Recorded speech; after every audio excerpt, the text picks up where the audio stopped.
Y profe Harvey, ya pueden dar inicio. Profe Wilman, estamos listos. Muy bien, buenos días a todos. Muchas gracias por acompañarnos en el seminario de hoy, 24 de febrero de 2021. Hoy tenemos el gusto de recibir al profesor Harvey Vivas Pacheco, profesor titular del Departamento de Economía de la Universidad del Valle, que nos va a presentar un trabajo que se llama Segregación residencial, precios del suelo y accesibilidad a las centralidades de empleo en Cali. Este es un producto enmarcado dentro de Alianza EFI, por lo que el seminario de hoy también tenemos el gusto de hacerlo en asocio con Alianza EFI. Profesor Harvey, muchas gracias por aceptar nuestra invitación al seminario. Un gran abrazo, esta es su casa siempre y pues le cedo la palabra para que proceda usted con la presentación. Muchas gracias. Perfecto. Muchas gracias a ti, Wilman. Muchas gracias a María Daniela. A los organizadores de este importante seminario, pues que ya goza de una larga tradición de conferencias de mucha calidad y que por supuesto pues pone temas de gran relevancia siempre en escena para la discusión pues de los académicos. Quiero agradecer a la Universidad de Antioquia por la invitación, por supuesto, y a la Alianza EFI que de alguna forma está facilitando todo este tipo de encuentros, seminarios y eventos, digamos, en donde confluimos los académicos alrededor de temas de gran relevancia.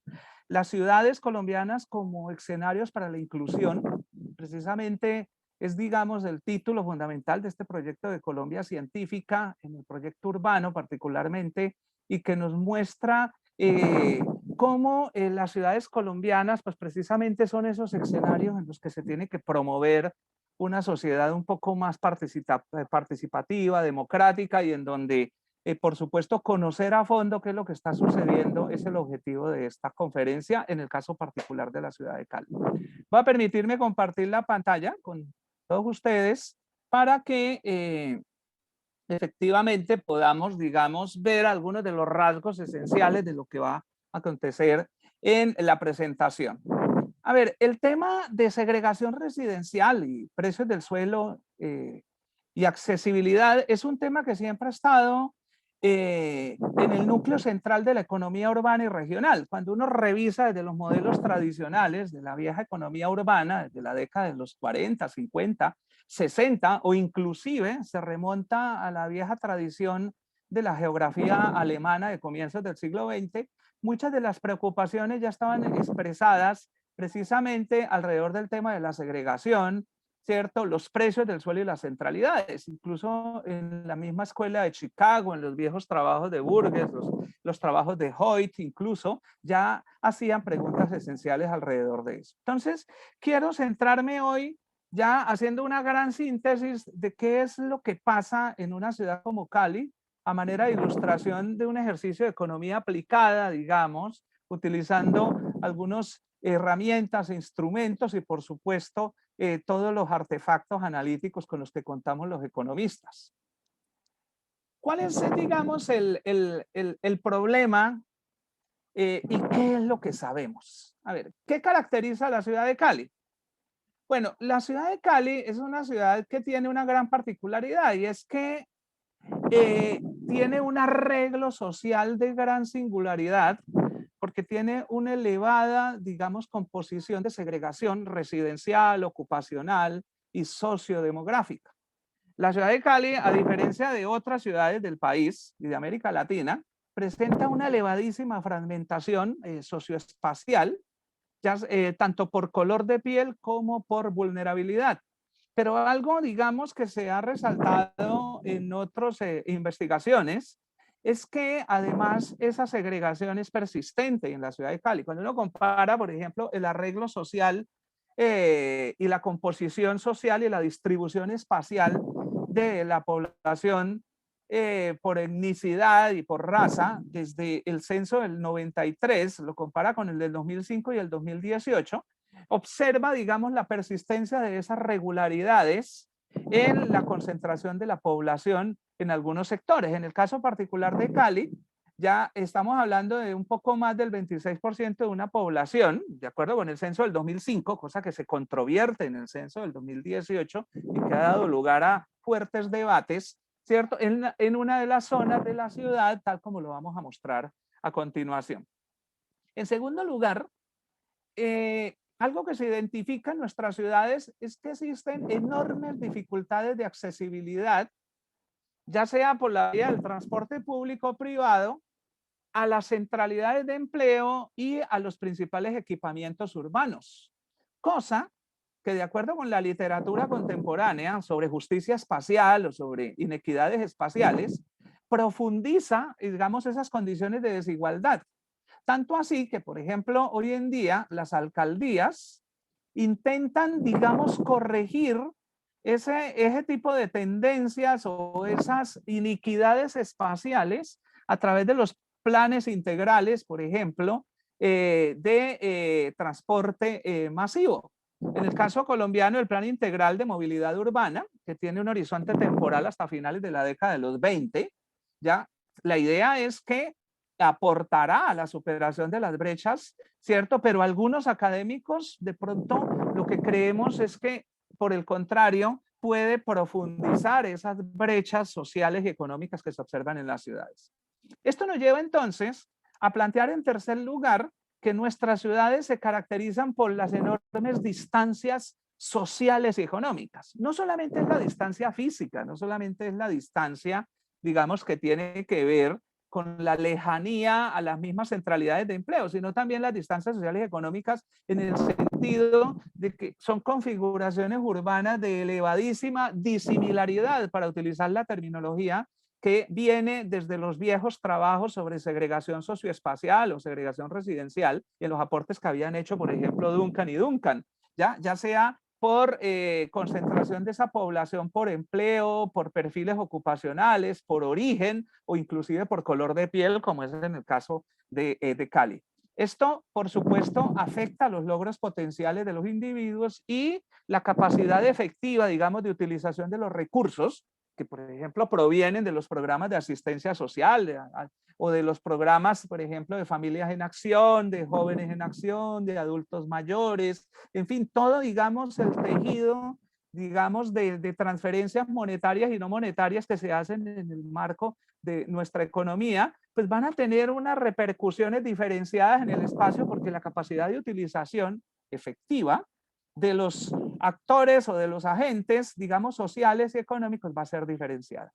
Esto se conjuga con una frágil política de intervención, en el caso, por ejemplo, nuestro, en los asentamientos irregulares o en los asentamientos de desarrollo incompleto o en las invasiones, como prefieren denominarlos algunos. Ya esto se refleja, digamos, en la poca efectividad de las políticas de vivienda social, con unos bajos impactos, y en muchos de los casos, como lo voy a mostrar, que promueven arreglos sociales segregados. Por ejemplo, en el caso de Cali, cosa que se va a ver precisamente en la localización, ya que se promueve desde estos programas, digamos, de vivienda de interés social o de vivienda de interés prioritaria, y su localización en otras municipalidades o en las afueras de la ciudad.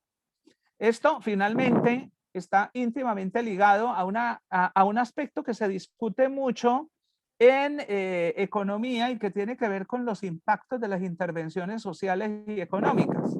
Y es que en la mayoría de nuestras,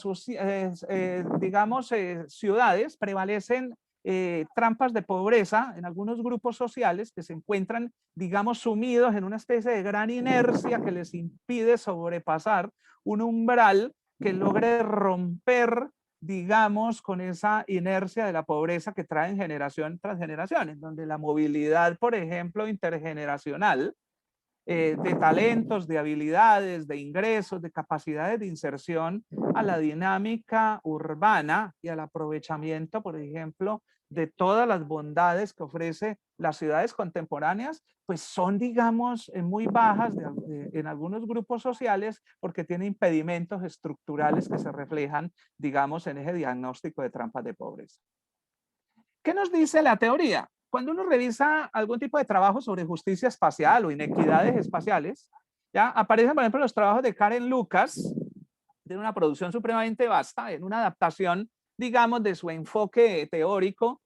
Ya uno puede decir que ahí existe el traslape entre las desventajas acumuladas en pobreza, o sea, las desventajas acumuladas de las personas en términos sociales, que tienen que ver con el background familiar, ¿cierto? Con los bajos niveles de ingreso de los hogares de los que provienen, ¿cierto? Las bajas tasas de ocupación, la prevalencia de enfermedades, la precariedad de las viviendas, en fin, todo lo que de alguna forma define esa escala multidimensional que se refleja luego en la desventaja social y que se mide a través de los índices de pobreza, por ejemplo, multidimensional.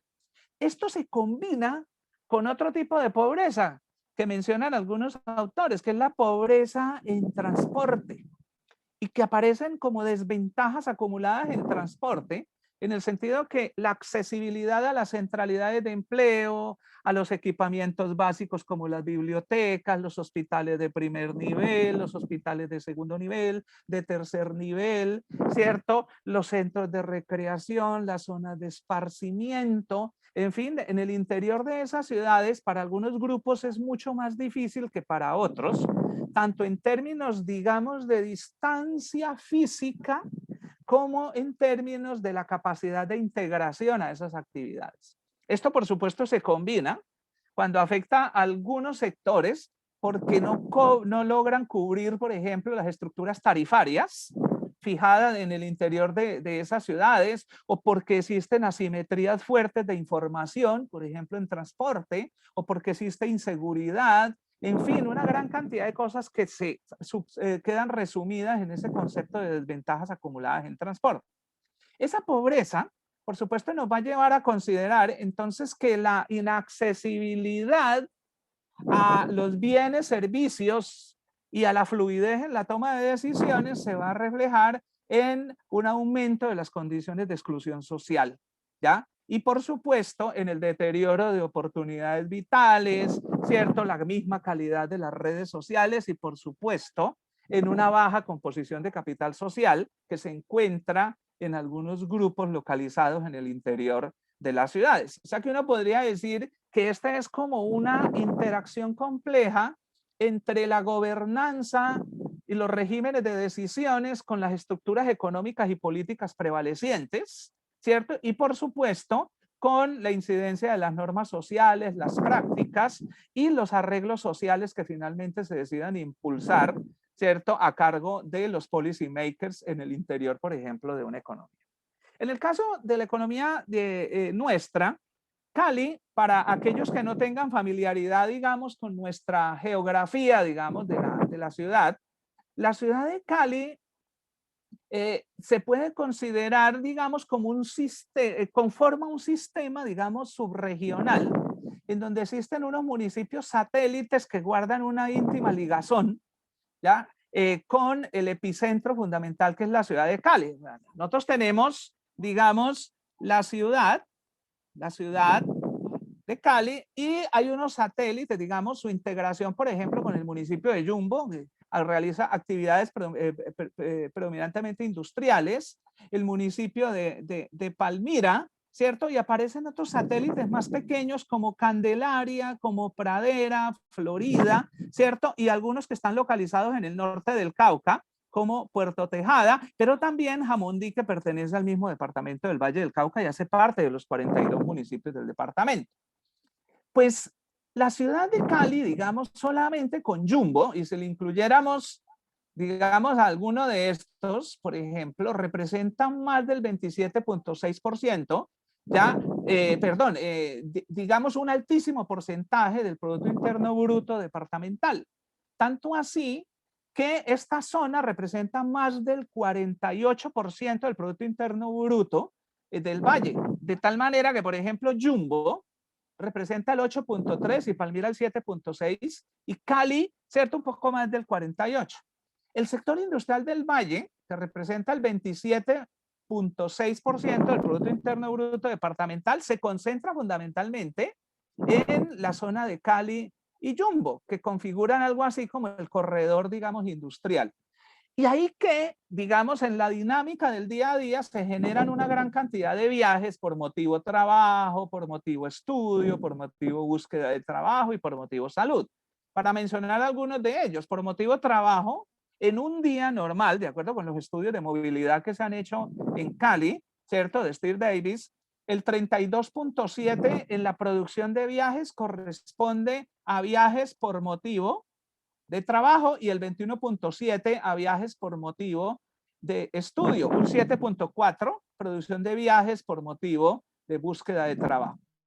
Los viajes internos, los que se hacen en el interior de la ciudad, representan el 95% en la ciudad de Cali, y los viajes internos, por ejemplo, en una ciudad como Palmira, que es la segunda ciudad del departamento, representa el 82%. O sea que estamos hablando que en un día se generan alrededor de 5 millones de viajes, si extrapolamos la información al día de hoy, ¿cierto? Y muchos de esos viajes se realizan en automóviles particulares, en transporte informal o pirata, y por supuesto un porcentaje relativamente bajo se genera en el sistema de transporte masivo. En el caso de Cali está conformado por el denominado MIO, que es el masivo, ¿cierto? Integrado de Occidente, que realmente hace parte de toda la onda de buses articulados que se impulsó desde la década de los 90, y que Cali, digamos, entró a esa onda siguiendo lo que había observado en el caso de Bogotá, y Bogotá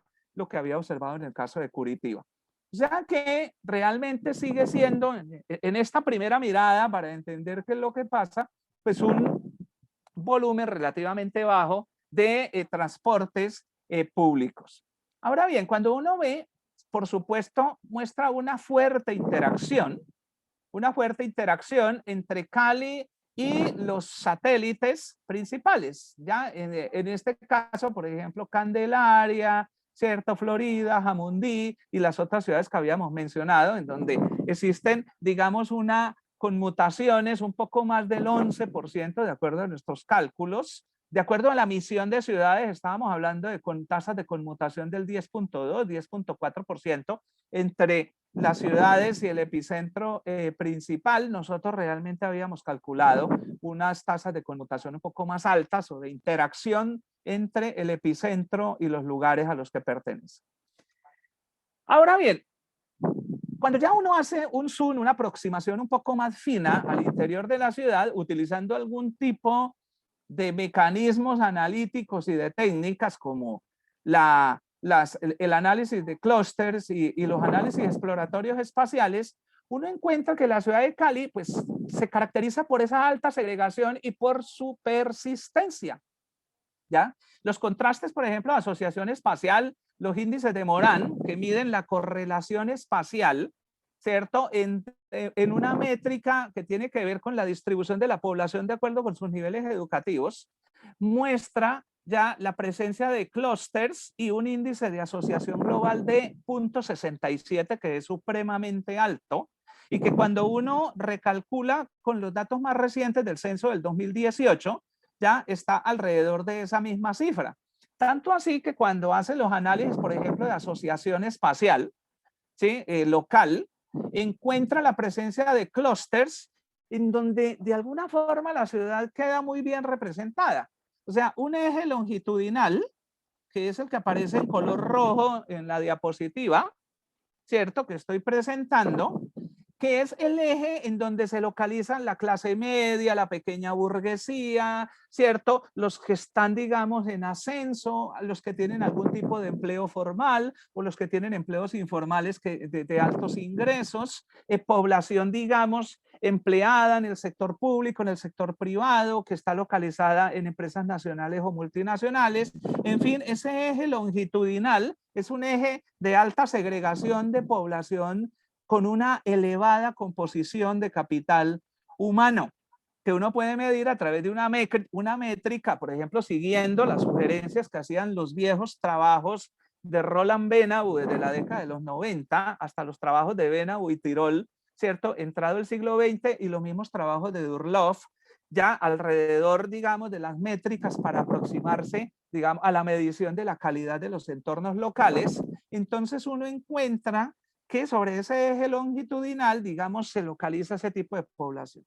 Y sobre la zona oriental, que estoy señalando ahí con el lápiz electrónico, ya en esa zona oriental se localiza población de alta vulnerabilidad y además con una alta composición, digamos, de afrodescendencia. Entonces, la población afrodescendiente que en Cali se explica históricamente en diversos trabajos que se han realizado desde la vieja misión francesa, ¿cierto? Liderada por Fernando Urrea, por Barbarí, por Hoffman, hace ya algunos años, desde finales de la década de los 90 hasta entrado este siglo, donde hicieron unos análisis sobre gente negra en Colombia y hicieron todos los análisis sobre desplazamiento poblacional desde la zona del Pacífico chocuano, Pacífico caucano, Pacífico vallecaucano y Pacífico nariñense, y la forma, digamos, como se desplazaron hacia la ciudad de Cali, ya, y se fortalecieron algún tipo de asentamientos que venían desde antes, algunos de ellos, ya, pero que se reforzaron, digamos, en todas esas dinámicas de redes sociales, que son las que explican por qué persisten, digamos, este tipo de configuraciones en la trama urbana. Aquí población fundamentalmente afrodescendiente, pero en las zonas de montaña, para los que no tengan idea de cómo es Cali, esta zona que estoy señalando, que es la zona occidental, son las zonas de ladera, son las zonas de montaña que tienen otra tradición. Por ejemplo, una que dedicada a actividades mineras desde la década de los 40, mineras, sobre todo extracción de carbón, y otras más, digamos, contemporáneas, que son los asentamientos más recientes localizados en la denominada Comuna 18, en donde tenemos una ciudad extendida, o sea, una franja, digamos, en la zona plana de clase media o de estrato socioeconómico 3, ¿sí? Y la parte alta en donde se localizan asentamientos informales, pero que de alguna forma establecen unas interacciones muy complejas en ese espacio, digamos, de la comuna. O sea que en los contrastes que hacemos de asociación espacial, se corrobora o se aporta evidencia, digamos, de la presencia de estructura de clústeres, ¿ya? Y esas estructuras de clúster pues, se dibujan a partir de este diagrama que estoy mostrando.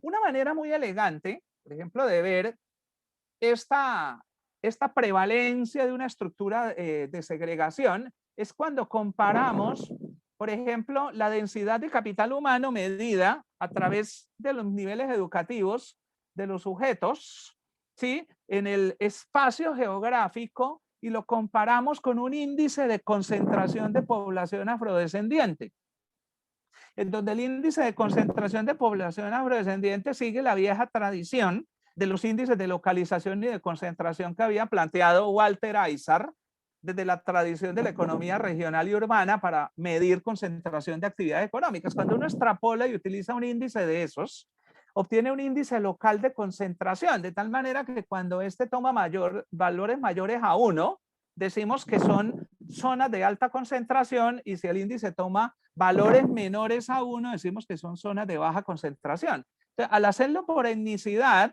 de acuerdo con la información censal, pues entonces encontramos que la población afrodescendiente, ¿cierto? Se concentra en esa zona que mostraba en el mapa, pero está fuertemente asociada, como es lógico, por lo que ya habíamos mencionado, a una baja composición de capital humano. O sea, tenemos, como en el diagrama lo estamos representando, digamos, una población afrodescendiente, ¿cierto? Con una baja composición de capital humano que se refleja en las tasas promedio de educación o en los efectos de complementariedad o en lo que Benabou denominaría la calidad de los mismos entornos locales en términos de su potencial de inserción a los mercados de trabajo debido, ¿cierto?, a esa composición de capital humano.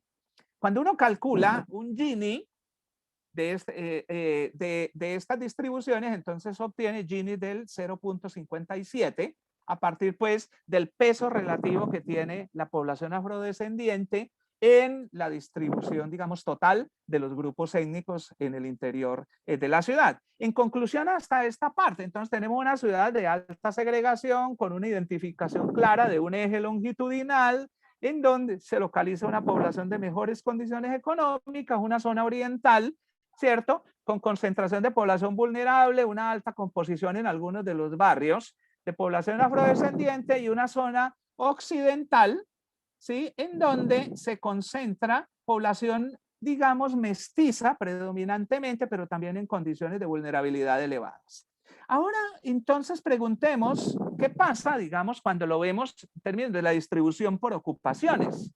En algunos ejercicios que hicimos en el marco, digamos, de un proyecto financiado, digamos, por el Ministerio de Trabajo y luego con la actualización de algunos datos para nuestro proyecto de Colombia Científica, cuando uno lo ve por categorías ocupacionales, claramente utilizando índices de segregación, que no voy a detallar aquí, pero que vale la pena hacer una revisión, que son los índices de segregación propuestos por Duncan, más los índices de segregación, digamos, que corrigen por la forma urbana y por las vecindades, y los índices de aislamiento. Ya cuando se calculan esos índices, uno puede ver claramente que el ejercicio previo de identificación de segregación se corrobora en la distribución de las ocupaciones, como era de esperarse.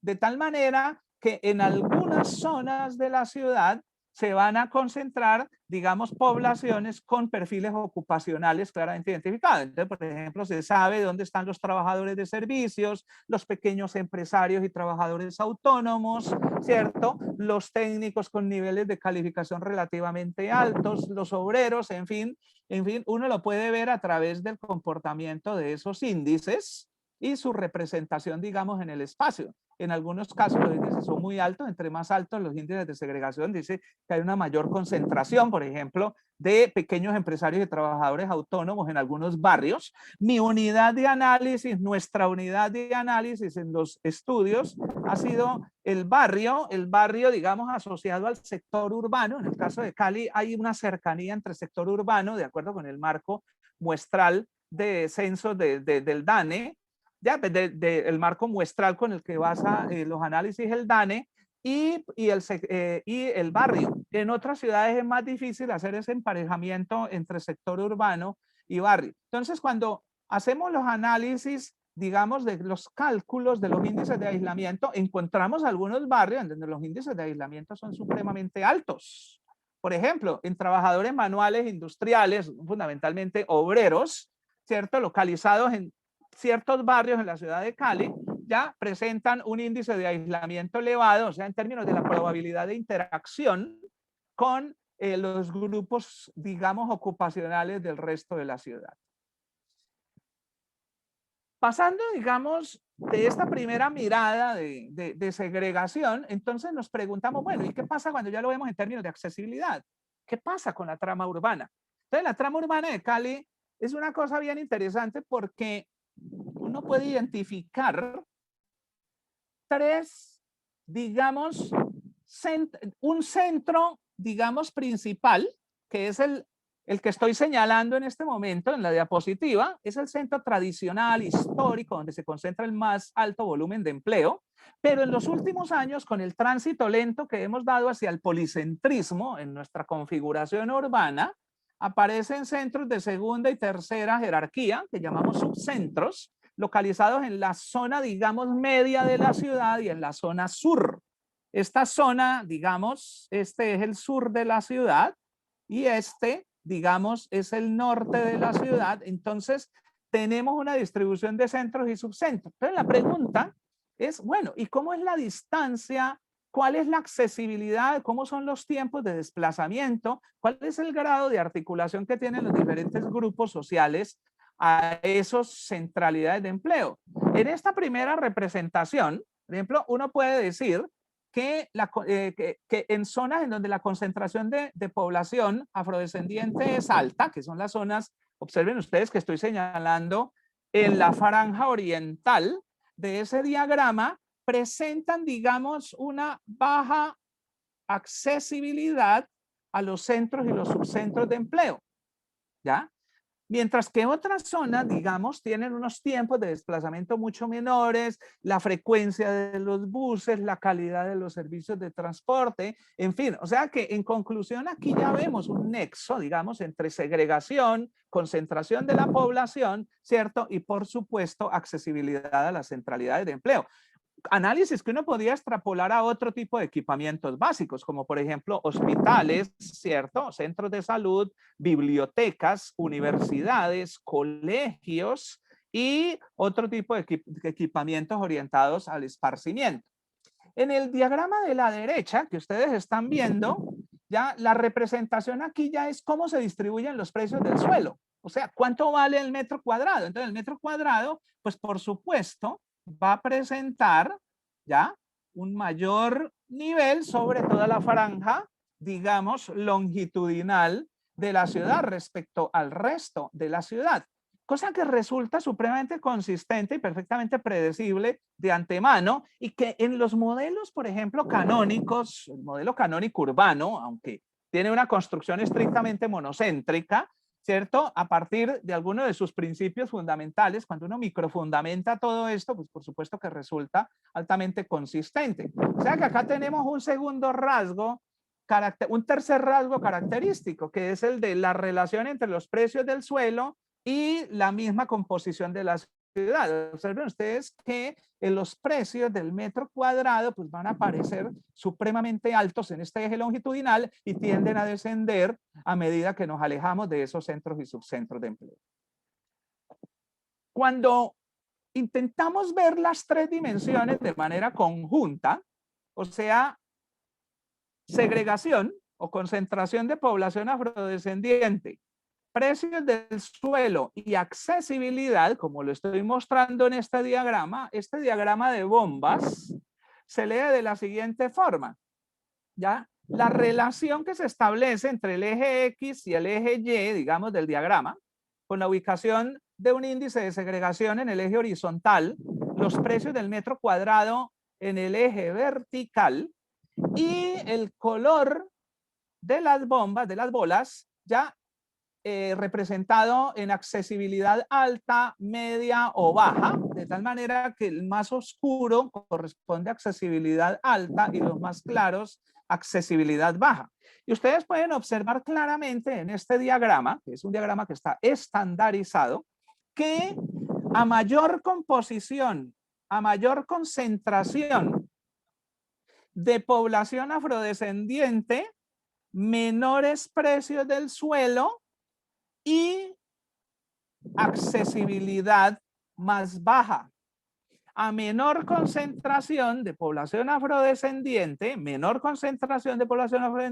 precios del suelo más altos y accesibilidad, por supuesto, más elevada. Cosa que muestra de una manera, digamos, muy nítida, pues la estructura urbana de la que estamos hablando, en el caso de la ciudad de Cali, que se podría, digamos, mirar en otras ciudades cómo es esa estructura urbana y cómo es que es esa distribución.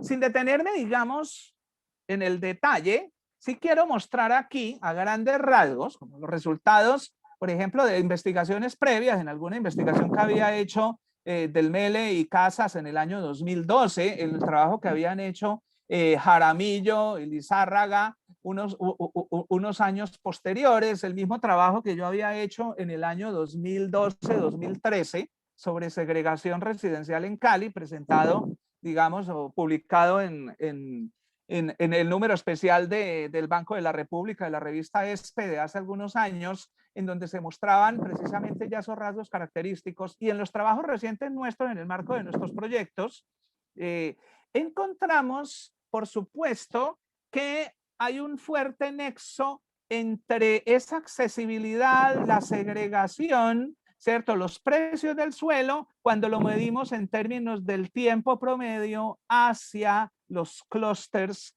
de empleo o a las centralidades de empleo. Una manera de verlo un poco más precisa es a través de este diagrama que mide el tiempo promedio, por ejemplo, hacia el centro histórico y hacia uno de los subcentros, ¿ya?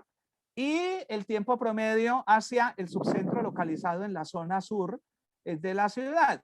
pues ahí encontramos, de acuerdo con los umbrales de tiempo que se definieron en este ejercicio, ¿ya? Y que aparece publicado en diversos papers, en documentos de trabajo previos y que de alguna forma se reflejan en una publicación que sirve de base para esta conferencia, ¿ya? Nosotros aquí encontramos que se pueden, digamos, identificar como unas franjas o unas fronteras que diferencian unas zonas de otras y que es lo que hemos denotado aquí a través de los umbrales de tiempo. Por ejemplo, el tiempo promedio a uno de los subcentros.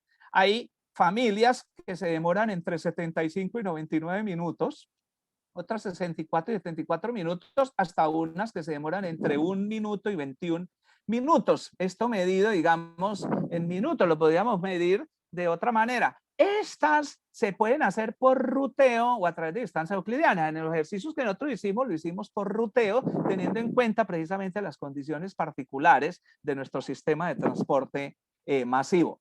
Cuando lo miramos de una manera más detallada y hacemos algunos ejercicios de diferencias de media como una primera aproximación, encontramos que, por ejemplo, los coeficientes Gini, ya, de oportunidades de empleo a 60 minutos, o sea, ¿qué puede alcanzar una familia, un individuo a 60 minutos? ¿Sí? En términos de empleo, en términos de las centralidades, ¿cierto?, de empleo, encontramos un Gini del 0,39.5, lo que muestra, digamos, una iniquidad importante. Y el Gini de oportunidades o de acceso a las oportunidades de salud, de educación, recreación, a los mismos 60 minutos nos daba 0,354. Cuando lo miramos, digamos, teniendo en cuenta los diversos indicadores, por ejemplo, el índice de concentración de población afrodescendiente, ¿ya? Y comparamos las diferencias de media, hacemos un ejercicio muy sencillo de análisis de varianza, nosotros encontramos diferencias significativas entre los barrios que he seleccionado aquí, que son los barrios de la periferia, y los barrios de la zona central de la ciudad. Lo mismo observamos cuando hacemos la comparación de esa diferencia de medias de un índice de capital humano de los precios, ¿cierto?, provenientes tanto de la lonja como de los avalúos catastrales. Y por supuesto, ya cuando construimos algunos indicadores del porcentaje de acceso a salud, en 60 minutos, ¿qué porcentaje alcanzan, por ejemplo, las familias, los individuos, los hogares, ya a 45 minutos o a las universidades y colegios en 60 minutos, en 45 minutos? O sea, indicadores que se utilizan corrientemente en los estudios de movilidad espacial de la población y, por supuesto, a los mercados de trabajo. Cuando hacemos ese análisis y obtenemos la diferencia de medias, resulta estadísticamente significativa, ¿ya? Cuando, digamos, hacemos la contrastación meramente a partir de una ANOVA. ¿Listo? Ahora bien, ¿cuáles son los microfundamentos de todo esto? No me voy a detener, pero esto, digamos, cuando uno trabaja en sus cursos de economía regional y urbana,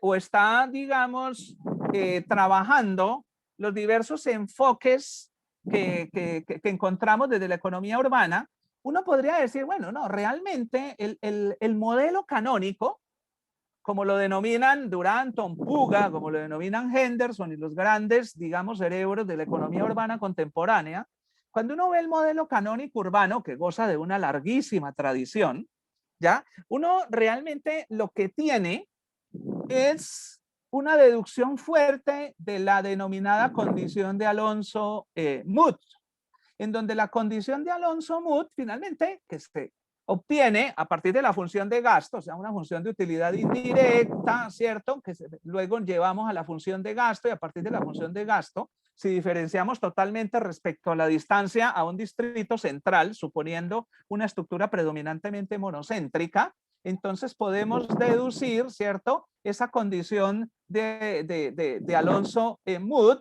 que finalmente lo que nos dice es que el precio de las viviendas cae con la distancia al distrito central y la demanda aumenta de tal manera que a medida que, por ejemplo, los decisores se van alejando de ese centro, van a residir en viviendas más grandes, lo que se puede ver, por supuesto, al derivar la demanda hicksiana, cuando uno hace todo el ejercicio respecto a la distancia, y que nos permite concluir que el consumo de vivienda aumenta con la distancia al centro, presentándose un efecto puro de sustitución. Entonces, ese es el análisis que realmente es el análisis de sustitución intraurbana de factores que está detrás de todo esto.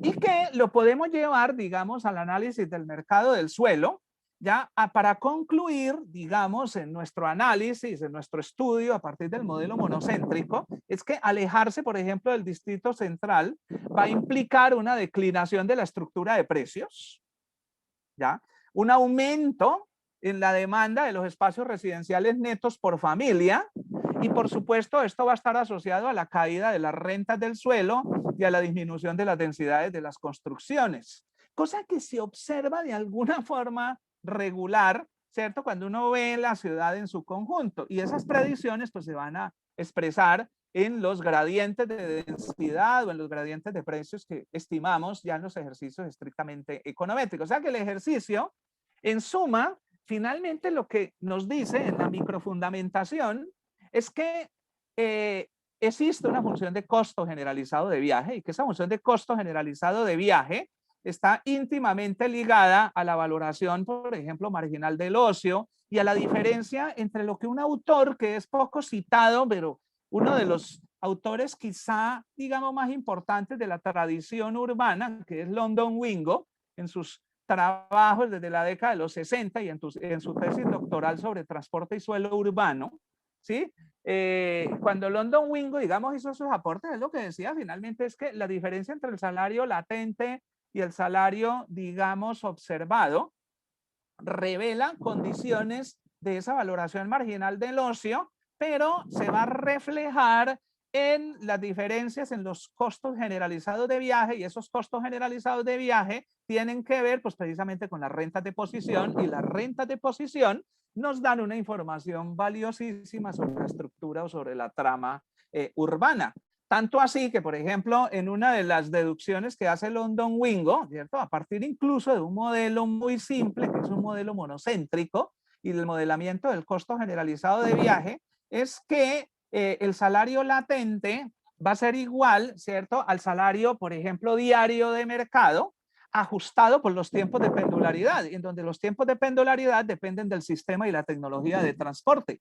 Y ese sistema y tecnología de transporte está a su vez ligado a la capacidad del sistema y a la existencia o no de sistemas de transporte masivo eficientes, ¿cierto? O a la ausencia de fricciones de distancia o fricciones de desplazamiento, como lo mencionan algunos ingenieros de tráfico. Entonces, el modelo, digamos, la microfundamentación, el modelo canónico sí nos da muchas herramientas, digamos, para entender esos hechos estilizados que había presentado anteriormente. Sin embargo, aparece una dificultad, y es que en los modelos hedónicos que regularmente se trabajan cuando se trata de estudiar los determinantes de los precios del suelo, los precios de las viviendas o los precios de algún tipo de bienes, ¿ya? Se supone que hay estacionariedad en esos modelos hedónicos. ¿Qué quiere decir eso? Pues que existe permanencia paramétrica en el espacio. O sea que el efecto, digamos, de cada una de las variables sobre la variable de respuesta, en este caso, por ejemplo, los precios del suelo, se supone constante en el espacio urbano. Supuesto que resulta, digamos, inadmisible o supremamente duro, digamos, de manejar. Cuando se utilizan, por ejemplo, estructuras de modelamiento econométricas a partir de mínimos cuadrados ordinarios, el modelo clásico de regresión, pues se supone que los parámetros beta son constantes, ¿cierto? Y que el impacto, digamos, marginal que genera, por ejemplo, una variable de segregación sobre los precios del suelo o una variable de accesibilidad sobre los precios del suelo u otro tipo de variables va a ser constante en todo el espacio urbano. Entonces, al relajar ese supuesto de estacionariedad en los modelos hedónicos convencionales, es necesario entrar a otras estrategias empíricas para tratar de hacer una modelación un poco más consistente. ¿Cuál es la hipótesis de partida? Pues la hipótesis de partida nuestra es, bueno, pues la valoración marginal de la accesibilidad y la segregación varía en el espacio geográfico. Y esa variación entonces la trabajamos a través de un modelo que es un enfoque pseudohedónico. ¿Por qué es un enfoque pseudohedónico? Pues porque por lo regular nosotros en nuestros análisis, en nuestros estudios, no contamos con información de transacciones efectivas, sino que contamos con información de transacciones potenciales o informaciones de las lonjas de valores, las lonjas inmobiliarias, ¿cierto? O información de avalúos catastrales o informaciones de precios comerciales a través de prensa o a través de algunas fuentes, en fin, alternativas. Entonces, cuando uno plantea un modelo, digamos, más más compacto, como esos, entonces uno dice, bueno, ¿cuáles son las variables que entran a jugar dentro dentro de los precios del suelo o de la vivienda? Entonces uno puede decir, bueno, pues ahí entran las amenidades, entran, ¿cierto? Las dimensiones del lote, las dimensiones de la vivienda, pero también entran elementos de entorno. Como este es un ejercicio agregado, en donde nuestra unidad de observación es el barrio, el sector urbano, y no, digamos, los predios o el lote, entonces realmente nos concentramos en el efecto que tienen, por ejemplo, los índices de segregación residencial, como lo habíamos explicado antes, un índice de accesibilidad construido a partir de criterios técnicos, ¿ya? Unas variables asociadas a los usos del suelo urbano y unas variables de control que tienen que ver con el plan de ordenamiento territorial, la definición de áreas de centralidades, áreas de actividad económica y, digamos, la configuración urbana normativa, ¿cierto?, que se encuentra en los planes de ordenamiento territorial. A partir de eso, entonces se plantea que los precios del suelo son una función de un índice de accesibilidad, de la densidad, de un índice de concentración de población afrodescendiente, ¿ya?, de la distribución de los usos del suelo y un conjunto de variables de control más una variable estocástica, más un término estocástico de error, en donde los índices de accesibilidad tienen en cuenta distancias euclidianas y distancias por ruteo, ¿ya? Y se hace, digamos, toda la construcción a partir de las definiciones técnicas de las diferentes métricas de accesibilidad. Y la concentración de población afrodescendiente se hace a través de un índice de tipo Walter-Isar, ¿sí?, o un índice de concentración local. La estrategia empírica consistió, y que nosotros utilizamos para, digamos, contrastar las hipótesis que estaban en juego, era primero utilizar un modelo clásico de regresión que ya de antemano sabíamos no era el más adecuado, porque al levantar o relajar el supuesto de estacionariedad, por supuesto, de esa dimensión paramétrica, es el modelo clásico no era, digamos, el más adecuado, salvo que uno utilizara una gran cantidad de variables dummy. ¿Ya? Entonces se planteó un modelo típico hedónico. A partir de ese, pues hicieron las estimaciones, hicieron las pruebas estadísticas correspondientes y encontramos, pues, que nos daba una información muy valiosa, pero que no era la mejor estrategia empírica. Algo que aparece en este tipo de modelos es todo el problema de la endogeneidad. ¿Y por qué aparece el problema de la endogeneidad? Pues porque la correlación o la covariación es no nula entre la concentración de la población en el espacio y el término estocástico de error, en donde hay otra gran cantidad de variables que no están consideradas de manera explícita en el modelo.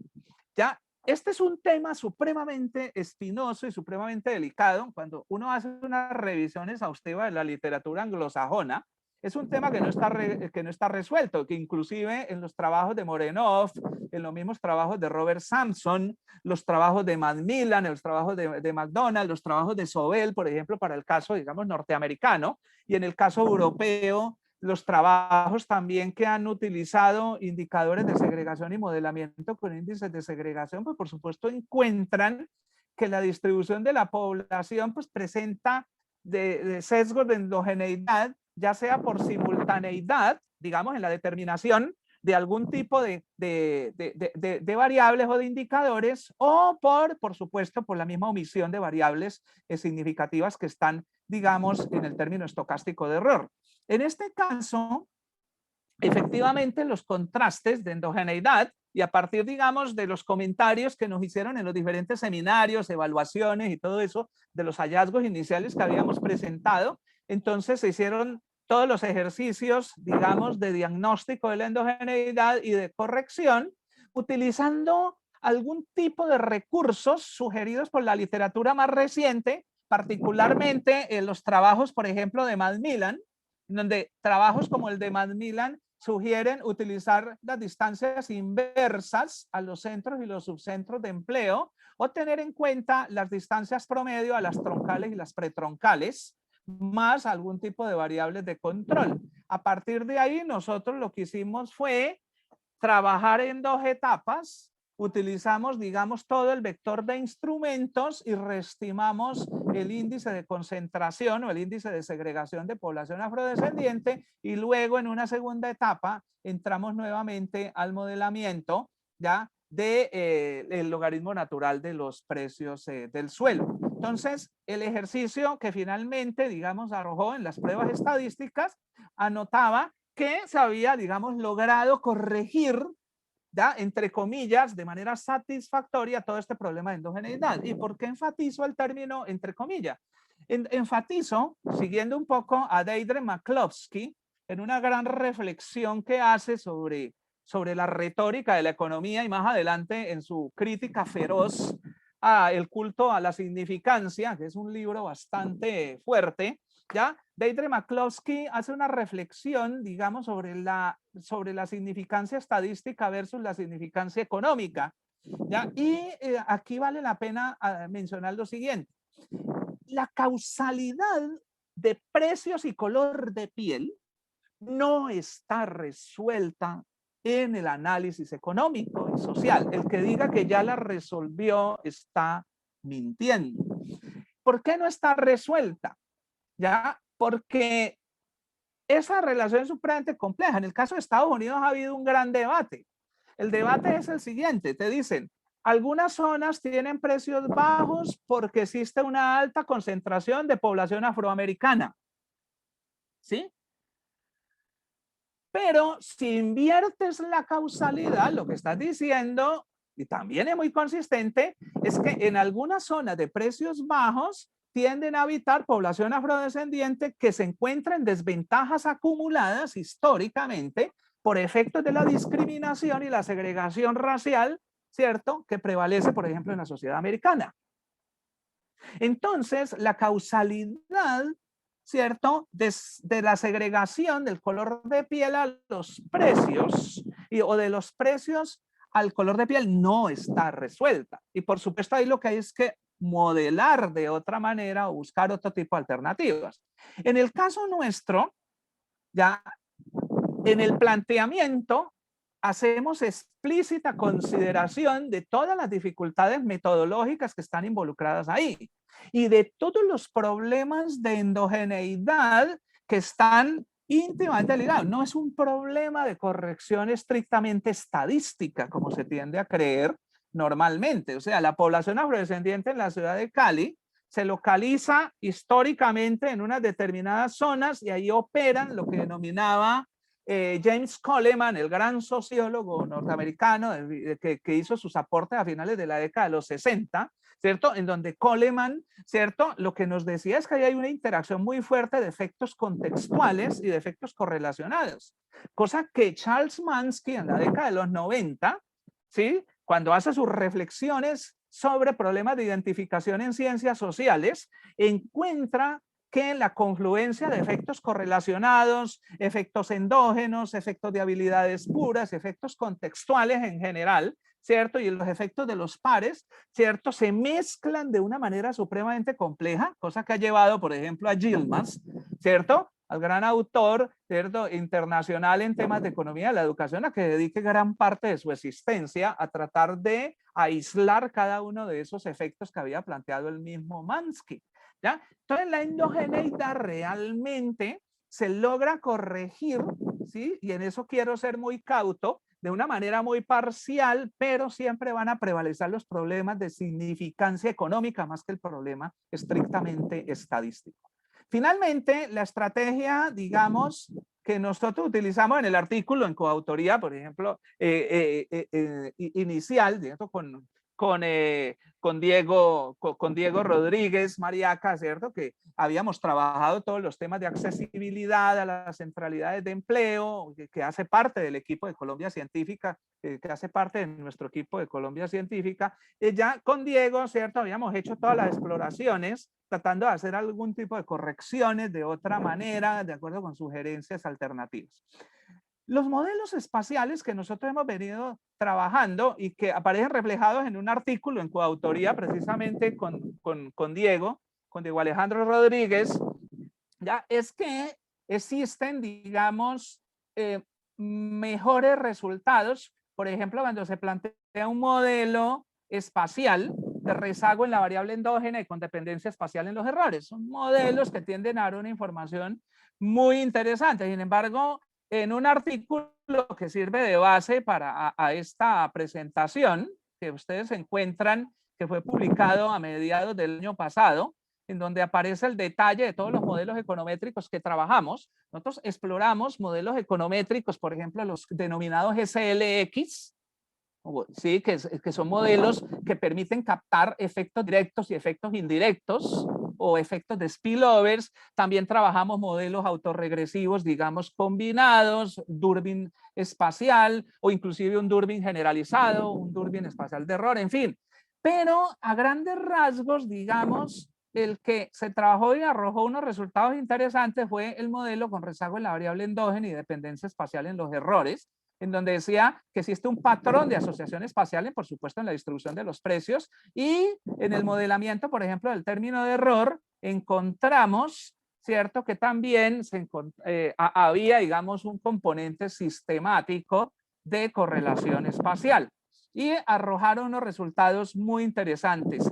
Pero este modelo resultó inferior a otro, más de carácter exploratorio, que fue el modelo de regresión local, que es el modelo, digamos, que más se ajustaba al levantamiento de la hipótesis de estacionariedad en el espacio geográfico de la ciudad, ¿ya? O sea, esa permanencia paramétrica o el impacto constante de los parámetros, que es el modelo de regresión local y más específicamente el modelo de ponderaciones geográficas. En ese modelo de ponderaciones geográficas, observen ustedes en la diapositiva, ya nosotros lo que hicimos fue trabajar en coordenadas geográficas, cada una de las variables, por supuesto la variable de segregación en su segunda etapa, o sea, intentando corregir el efecto de la endogeneidad, para luego entonces hacer la estimación de toda la dimensión paramétrica y su variabilidad en el espacio geográfico de la ciudad de Cali.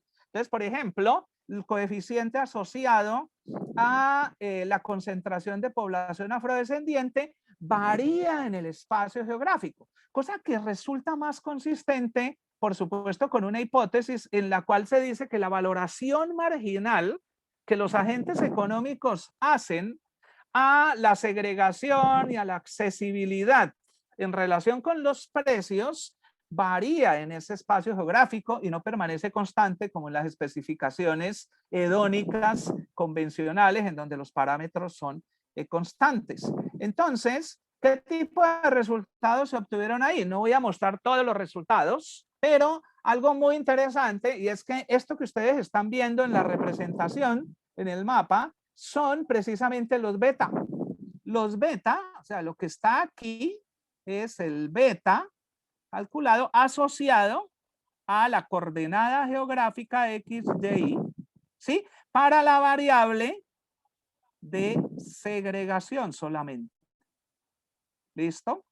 Entonces, esta distribución de los beta en el espacio muestra claramente, ¿cierto? Valores, dónde están concentrados los valores altos, dónde están concentrados los valores medios y dónde hay efectos negativos, o sea, también hay unos efectos negativos. ¿Y cuáles son? Estadísticamente significativas. Entonces, esto es, por ejemplo, lo que predice el modelo GWR, ¿sí? Y la relación, por ejemplo, entre índice de accesibilidad, ¿sí? Logaritmo de los precios y segregación. O sea, aquí, por ejemplo, uno puede hacer también para la accesibilidad, o sea, la dimensión paramétrica para el índice de accesibilidad que se utilizó en el modelo. Los resultados fueron muy consistentes con lo esperado, pero además de eso se agregó una información muy interesante, y es que los ejercicios de predicción, digamos, pues la contrastación o validación interna, ojo, validación interna de los modelos, realmente el modelo GWR, el modelo de ponderaciones geográficas, arrojó resultados un poco más consistentes con el comportamiento realmente observado. De tal manera que incluso, observen ustedes, se deduce del mismo modelo GWR en este diagramita final, ¿cierto? Miren que cuando uno tiene la representación de la superficie de precios en el espacio urbano, en esta representación ya que hicimos en algún software especializado, ya del logaritmo natural de los precios, en las estimaciones GWR, en las predicciones, ¿ya? Y cuando, tiene una estructura como esta, que es muy consistente con lo que la misma teoría nos estaba sugiriendo, y el levantamiento del supuesto de estacionariedad, ¿cierto? En el espacio geográfico. En este diagrama de la derecha, cuando uno ya hace la contrastación de la concentración de población afrodescendiente medido a través de ese índice, ya un índice de accesibilidad entre 0 y 100 y el logaritmo de los avalúos, ya, o de los precios de la lonja, ya le da en la predicción del modelo una estructura como la que aparece ahí representada en esa superficie. Una cosa bien interesante cuando uno lo ve en detalle y cuando ve, por ejemplo, las mismas curvas de contorno y lo superpone con el mismo mapa, pues se encuentra mucha consistencia con los hallazgos, digamos, de los modelos econométricos previos, pero este nos da, digamos, una información adicional. ¿Cuál es la conclusión? En las conclusiones que finalmente se pueden derivar de este tipo de análisis, ¿ya? Y que ahora de pronto, si algunos tienen preguntas, algún tipo de observaciones o reflexiones alrededor de esto, las conclusiones son 5, digamos, a grandes rasgos. Por supuesto que quedarán algunas por fuera, pero que en algún momento podríamos analizar. En principio, los precios del suelo, efectivamente, ustedes saben, pues revelan información muy valiosa, información sustantiva, que resulta crucial cuando uno quiere entender las ciudades colombianas o cualquier tipo de ciudad. ¿Por qué? Porque para entender su estructura urbana, los patrones de distribución de la población, su distribución por color de piel, su distribución por características sociodemográficas, ¿cierto? Alrededor de las principales centralidades de empleo, pues ya nos revela una información valiosísima, o sea, los precios como portadores de una información enorme. En el ejercicio que hicimos, por ejemplo, en el modelo de rezago en la variable endógena y con asociación espacial en los errores, se predijo que el precio del suelo en zonas con localización centralizada tiende a ser un 23% más alto que el promedio de la ciudad y un 46.3% superior a las zonas de concentración de población afrodescendiente, o sea, de las zonas orientales. Sin embargo, cuando las predicciones las hacemos con el modelo GWR, con ese modelo de ponderaciones geográficas, las diferencias se estiman en un 71.7%. O sea, hay una, digamos, fuerte dispersión en ese resultado. Entre los precios de ese eje longitudinal que les dibujé oportunamente en algunas diapositivas atrás, y los barrios con una alta composición de población afro. Esas diferencias resultaron mucho más ajustadas a las efectivamente observadas, porque cuando uno observa esas diferencias encuentra que son del 73.9, cosa que nos sugiere que el modelo GWR, al menos en ese ejercicio, digamos, de consistencia interna, pues nos está dando unas predicciones un poco más ajustadas, más fuertes. Habría que hacer el análisis más detallado, segmento por segmento, barrio por barrio, subsector por subsector, ¿cierto? Y diseñar, digamos, una estrategia empírica de contrastación de la validez, ¿cierto? Empírica de los hallazgos. En tercer lugar, la prevalencia de la segregación y de las deficiencias, por ejemplo, en transporte público, que es lo que explica esa deficiencia en el transporte público y la forma como la trama urbana se ha venido configurando, pues impiden que se aproveche de una manera mucho más fuerte y decidida las oportunidades de empleo y el acceso a los equipamientos básicos que ofrece la ciudad. Ahí viene un tema muy interesante, pues que no es objeto de esta presentación, pero que, digamos, podríamos trabajar en otros escenarios, y es lo siguiente, y es todo el tema de justicia espacial y todo el tema de equidad en el espacio. Y es que el tema de justicia espacial ya está en el marco, por ejemplo, de la sociología urbana, desde los trabajos de Saskia Sassen, por ejemplo, todo el tema del derecho a la ciudad, o los trabajos de Eduard Soja, desde sus enfoques marxistas, por ejemplo, ya en Postmetrópolis, en sus análisis que hace para Los Ángeles, ya, o en los análisis que han hecho, por ejemplo, Pedro Ábramo, para el caso de ciudades difusas y confusas, en el caso de América Latina o en el caso brasilero, ¿ya? Los aportes decisivos de Ábramo en su lectura, por ejemplo, de la ciudad, ¿ya? O inclusive en otro tipo de enfoque desde la filosofía política, los trabajos de Martens, o inclusive uno podría decir en los trabajos de filósofos políticos contemporáneos, alrededor del derecho al disfrute y al gozo del bien común, del bien público, del bien de la ciudad. ¿Listo? Entonces, el hecho de que existan grupos sociales marginados que no tengan acceso a esto no es un problema meramente técnico de ingenieros de tráfico, de ingenieros de transporte, ¿cierto? Sino que también involucra una concepción integral de ciudad que logre levantar, por ejemplo, algo que en la ciudad de Cali es claro, y es que el arreglo social al que se le ha apostado es un arreglo social en el que se promueve una mayor segregación y se profundizan las desventajas acumuladas de la población vulnerable, promoviendo la marginalización. El mejor ejemplo de eso son las políticas de vivienda que están orientadas a la satisfacción de vivienda de interés social y vivienda de interés prioritario hacia las zonas marginales de la ciudad. Por ejemplo, zonas incluso que tienen serias dudas en términos de sustentabilidad ambiental o de desastre a futuro, pero hay algo todavía más preocupante, y es que se ha observado en los últimos años que las ciudades que están ofreciendo vivienda de interés social en nuestro marco de ciudad-región son precisamente los pequeños municipios que hacen parte de las zonas satélites que les mostraba al principio en esa toma del Google Earth, en donde tenemos particularmente a Candelaria, Jamundí e inclusive Florida. ¿Qué significa? Que ahí es donde se están localizando precisamente los proyectos de vivienda de interés social, de vivienda de interés prioritaria. Piensen ustedes entonces qué pasaría si este modelo, digamos, se impulsa. Pues que los elevados precios del suelo de la franja longitudinal cada vez van a ser más lejanos de los demás precios del suelo debido al redireccionamiento de la oferta de esa vivienda de interés social y prioritaria hacia esos municipios circunvecinos. Pero ¿eso qué implicación tiene?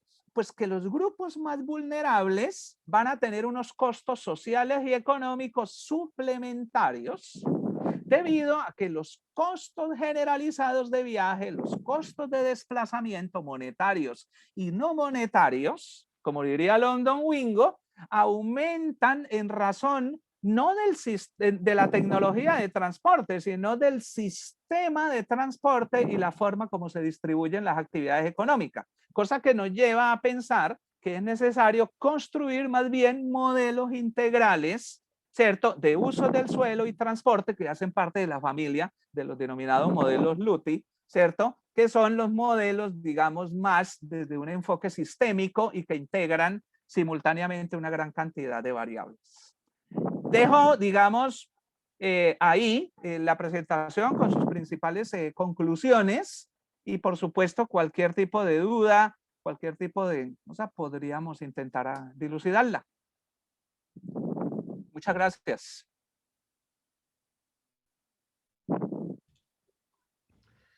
Profe Harvey, muchas gracias. Quienes quieran hacer interacción o preguntas al profe o algún aporte, están abiertos los micrófonos para que puedan hacerlo.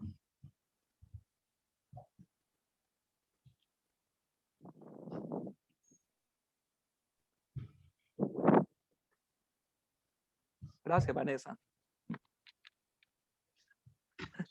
Me acordé de Vanessa, hace mucho tiempo la había conocido. Vamos a revisar a ver si por Facebook hay alguna pregunta. Perfecto. Desde el momento no tenemos preguntas en Facebook. Por acá tenemos, creo que es el profesor Mauricio Posada, levantando la mano. Profe, ya puede habilitar su micrófono. ¿Me escuchan? Sí, señor. Sí, Sí, te profe. escucho.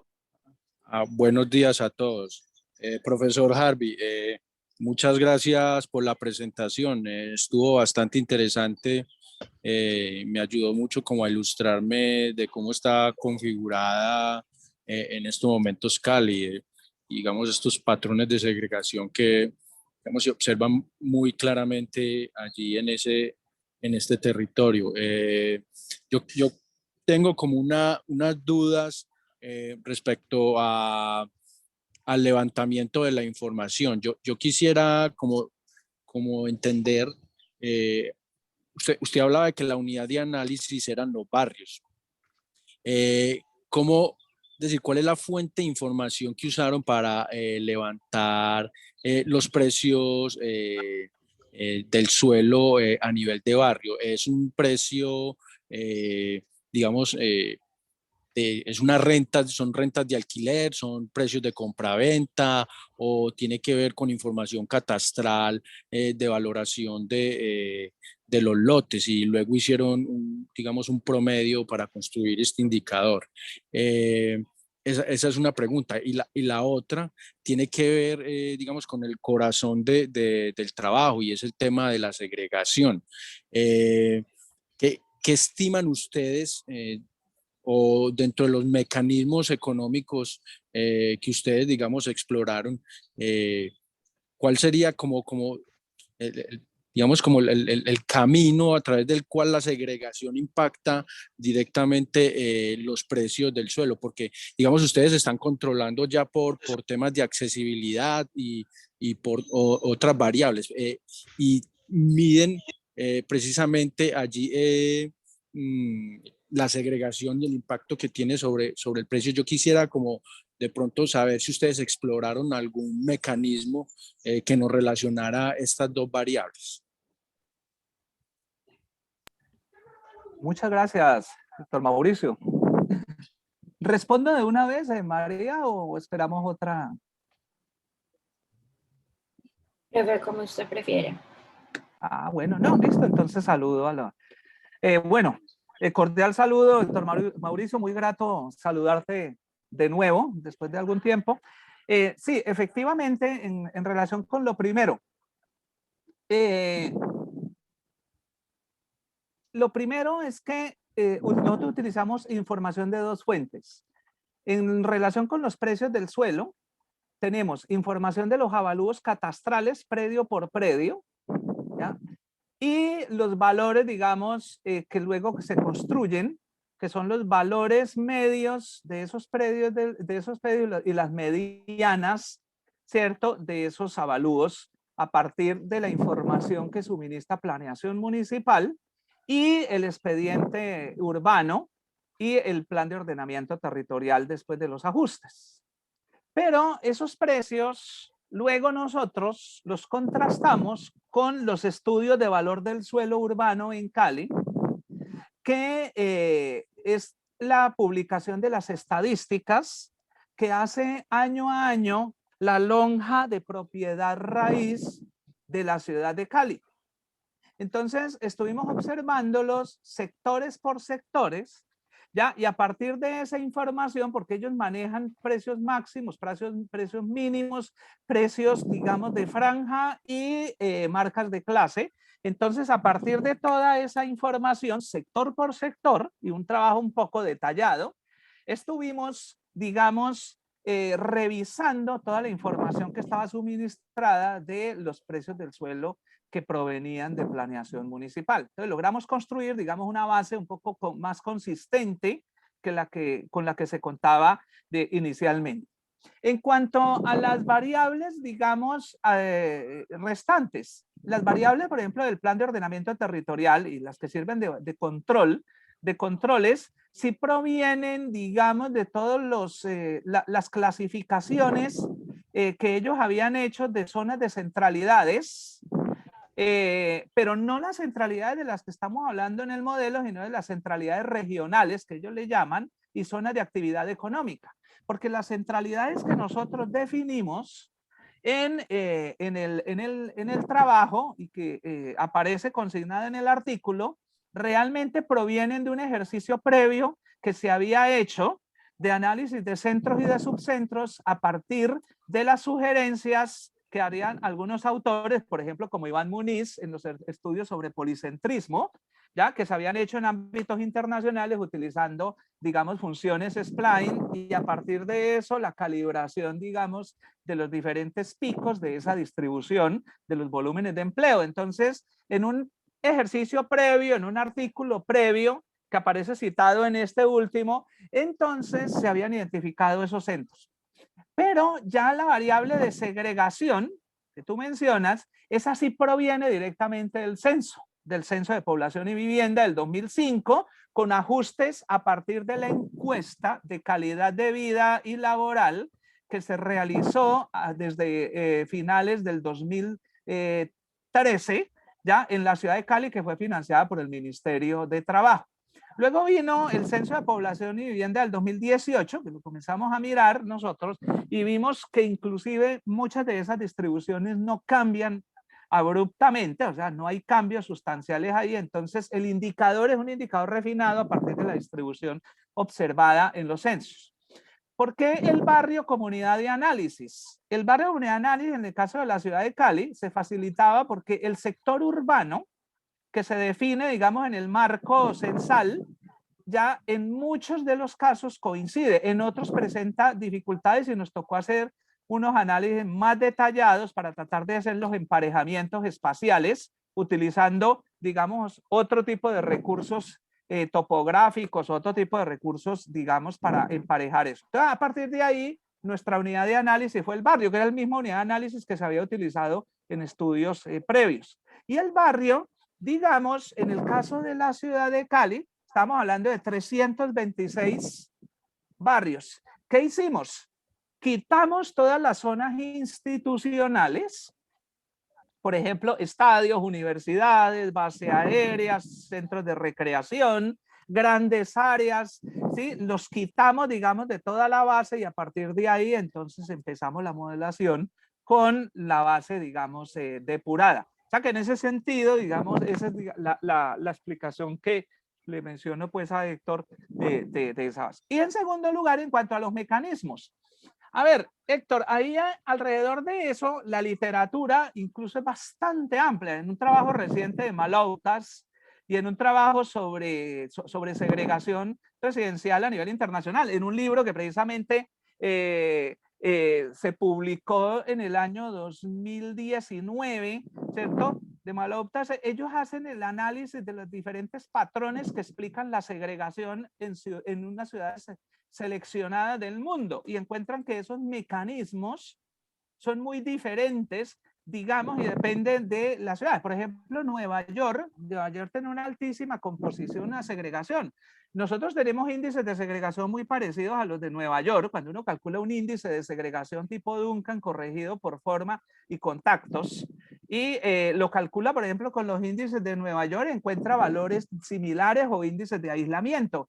Pero observa que en el caso de Nueva York, el aislamiento depende del origen. Entonces, las comunidades judías, la comunidad, ¿cierto?, en algunas zonas de composición afroamericana, ¿cierto? O en la zona, por ejemplo, en Manhattan, o las zonas, digamos, de latinos, en fin. En el caso nuestro está más relacionada, pues precisamente por esos factores históricos que Odile Hoffman, ¿cierto? Que Barbary y que Urrea habían identificado de desplazamiento poblacional desde el Pacífico caucano, chocuano, nariñense y vallecaucano. ¿Cómo opera ese mecanismo? El mecanismo es de segregación y autosegregación. Por ejemplo, los que están localizados sobre el eje longitudinal de la ciudad se autosegregan, y se autosegregan en una lógica muy parecida a la de los modelos matemáticos. No voy a decir que es idéntico, ya es un ejercicio que habría que hacer, ya más a los modelos tipo de Schelling, en el sentido de que los individuos parece ser operan con unas reglas muy básicas y muy elementales. Y es que efectivamente los individuos de alta composición de capital humano tienden a rodearse de individuos que tienen una alta composición de capital humano, generando efectos de sorting socioeconómico y sorting por color de piel. Ese sorting socioeconómico es muy claro en la ciudad de Cali, en todo el eje longitudinal, en donde encontramos todos los barrios de estrato 5 y 6. Por ejemplo, uno de los barrios, digamos, más ricos de la ciudad, que está localizado en el sur de la ciudad, es un barrio en donde encontramos gente de altísimos niveles de ingreso con unos altísimos niveles de autosegregación, y es población fundamentalmente blanca o mestiza de altos niveles de ingreso, empresarios o gente, digamos, que por golpes de suerte de la vida tienen altísimos niveles de ingreso, pero digamos, están localizados en esa zona y tienden a rodearse de gente con esa alta composición. O barrios que se pueden considerar de profesores universitarios, o barrios que se pueden considerar con alta prevalencia de profesores universitarios, o de profesores del sector oficial, o de gente de clase media, gente que usa tarjetas de crédito, va a los centros comerciales, en fin. ¿Listo? O sea que es un mecanismo que uno podría decir que podría ser muy parecido a una lógica tipo Schelling, en donde parece que operara lo que llamamos el tipping point, ¿cierto? ¿Ya? Y en ese sentido existe como ese punto de quiebre y esos umbrales. En las zonas más vulnerables, en las zonas, digamos, orientales, ahí no podríamos decir que opera un efecto estrictamente de autosegregación, aunque alguien lo podría sustentar. Por ejemplo, los teóricos que trabajan desde el campo de las redes dicen pues que finalmente es una dependencia del camino, y que el path depends, ahí lo que te hace es que la red te trae población afrodescendiente de otras zonas y te la enclaustra dentro de pequeñas comunidades de gueto, y que esos guetos operan con ese tipo de lógicas precisamente por el capital social que está ahí involucrado.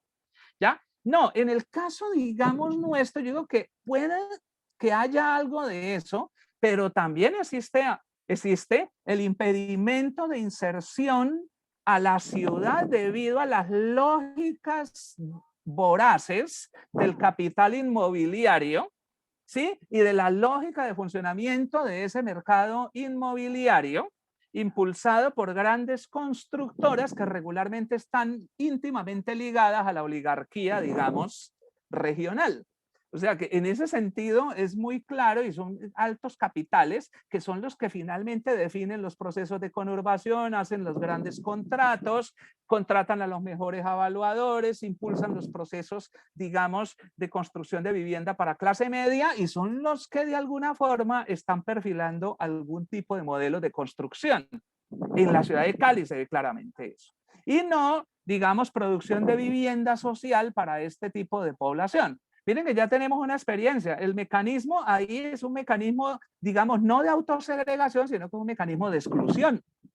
Y ahí es donde habría que entrar a ver, digamos, cómo opera. ¿Cómo opera entonces la transmisión a los precios del suelo? Sí, por lo que decíamos, Héctor Mauricio, y en eso es claro, la ciencia, digamos, la disciplina económica todavía se enfrenta a ese gran problema de separar los efectos propiamente endógenos de los efectos exactamente contextuales, de los efectos correlacionados y de los efectos puros de color de piel. Digamos, decir que ese es un efecto puro de color de piel no es correcto, y por eso nosotros en nuestros artículos y en nuestras publicaciones no lo jugamos así, ¿ya? sino que mencionamos que existe, digamos, un efecto mezcla, o sea que el mecanismo de transmisión hacia los precios ya opera más por las lógicas de vulnerabilidad que por la misma lógica de color de piel, sin desconocer, por supuesto, que existen desventajas acumuladas, discriminación y segregación. El mejor ejemplo de eso son los mercados laborales. El mercado laboral, por ejemplo, en el sector financiero y en algún tipo de empresas, ¿cierto? Operan con lógicas de discriminación, con las mismas lógicas de discriminación que han operado en los mercados, digamos, laborales, en la distinción hombre-mujer, han operado por color de piel. El sector financiero es una excelente muestra de la lógica de funcionamiento de eso.